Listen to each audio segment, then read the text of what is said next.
6 episode में हम देखते हैं सनी मंसूर के साथ जॉर्डन जाता है। मंसूर कहता है कि बिलाल कभी भी पुलिस के पास मुंह खोल सकता है, उससे पहले हमें सारे नोट ठिकाने लगाने पड़ेंगे। सनी कहता है कि माइकल की टीम में मेरी एक इन्फॉर्मर है, अब हम हमेशा ही उनसे एक कदम आगे रहेंगे। मंसूर कहता है कि इस बार हमारा सब कुछ दांव पे लगा है, एक भी गलती बीच में हो गई तो मैं गया। कुछ लोग मेरे सर पे हैं और मुझे हर चीज का जवाब देना पड़ता है। फिर सनी मंसूर से अपनी परसेंटेज पूछता है, फिर मंसूर उसको 15% बता के डन करता है। उधर माइकल बिलाल को कुछ क्रिमिनल की फोटो दिखाता है और पूछता है इनमें से आर्टिस्ट कौन है, लेकिन बिलाल मना कर देता है। फिर शेखर उसको एक रिकॉर्डिंग सुनाता है और कहता है कि ये रिकॉर्डिंग थोड़ी कोड वर्ड में हुई है, जिसे हमें पता नहीं लग रहा है कि ये कौन है। बिलाल उनको बताता है कि ये लोग 12,000 करोड़ रुपए इंडिया में लाने वाले हैं, लेकिन इस बार ये नया रास्ता फॉलो करेंगे। उसके बाद माइकल अपनी टीम इकट्ठी करता है।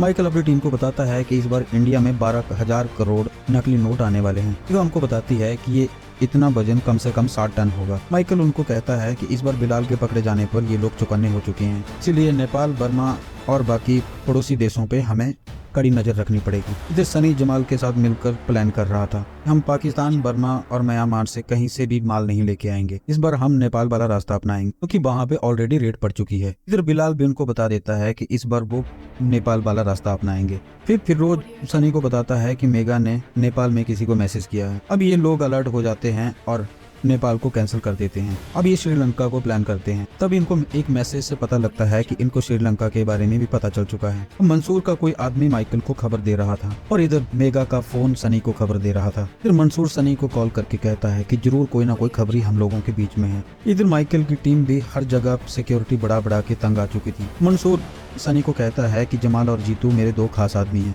और फिरोज तेरा खास आदमी है, इसलिए हम पांचों के अलावा किसी को भी पता नहीं चलना चाहिए कि हमारा अगला रूट कौन से होने वाला है। वो देश के अलग अलग हिस्सों से पैसा एंटर करवाते हैं। नागालैंड में एक ट्रक पकड़ा जाता है जिसके अंदर 6.20 करोड़ थे।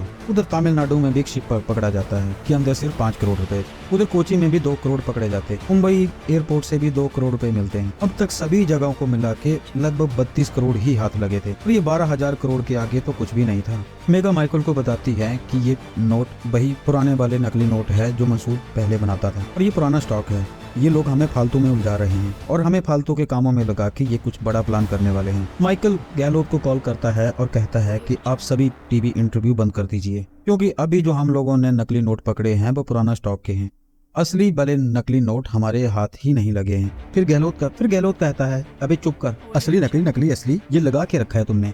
गहलोत अपनी कुर्सी चमकाने में लगा था। फिर सनी गुजरात में एक अलंग नाम के बंदे से मिलता है, पुराने खंडर जहाजों के स्क्रैप खरीदते थे। वो सनी को बताते हैं कि ओमान से एक पुराना जहाज स्क्रैप के लिए इंडिया आने वाला है और उसी जहाज में तुम अपना सामान ला सकते हो। वो जहाज तुम्हें खरीदना पड़ेगा और यहाँ पे आने के बाद वो जहाज मेरा। तुम लोग पकड़े गए तो मैं तुम्हें नहीं जानता और तुम मुझे नहीं जानते। फिर सनी और फिरोज ओमान चले जाते हैं। वहाँ पे जाके वो जहाज के मालिक से मिलते हैं और ये लोग उस जहाज को खरीदने के लिए इन लोगों से $1 लाख डिमांड करते हैं, लेकिन बार्गेनिंग करने के बाद ये $80,000 में मान जाते हैं। अब इन दोनों की पानी में जाकर फट जाती है। उधर फिरोज 2 पैग मार के सेट हो रखा था, लेकिन सनी वहाँ पे उल्टियाँ मार के रायता फैला रहा था। सनी को उल्टियाँ मारते हुए देखकर एक चिकनी बंदी उसके पास आती है उसे एक गोली खाने के लिए देती है। इस गोली को खाने के बाद सनी एकदम से सेट हो जाता है और एक गहरी नींद में सो जाता है। अगले ही दिन वो बंदी उसको उठाती है और वो सनी को एक फोन देती है। उस फोन पर जमाल था। जमाल उसको कहता है कि तुम यहाँ पे मत आना, यहाँ पे हमारी फील्डिंग लग चुकी है,